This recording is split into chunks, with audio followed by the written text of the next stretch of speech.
Texte 8. Ses compagnons le rejoignirent et restèrent ébahis. À l'intérieur de la maisonnette, l'enfant de la mer jouait sur le sol.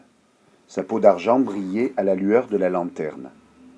Il parlait d'une voix douce et, quand il riait, la nageoire de son dos se déployait comme une aile. « C'est un poisson garçon. Non, c'est un garçon poisson.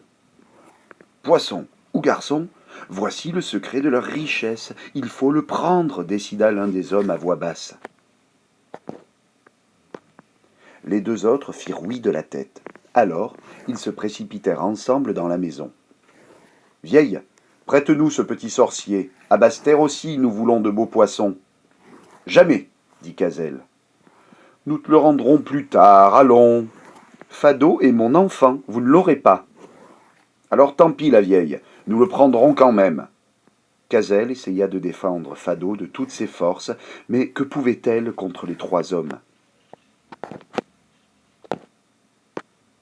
Ils la repoussèrent et s'emparèrent de Fado qui se mit à pleurer. Puis ils dégringolèrent vers le rivage.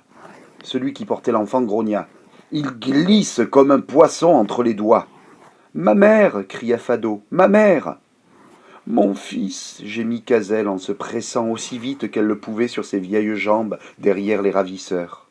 « Mon fils !» gronda la mère de toute son eau en colère. Et une vague haute, très haute, se dressa, coupa la route aux voleurs. Les hommes eurent si peur qu'ils relâchèrent l'enfant. Fado courut se réfugier dans les bras de Cazel. Aussitôt, la mer se calma. Elle retira sans violence sa grande vague vers le large.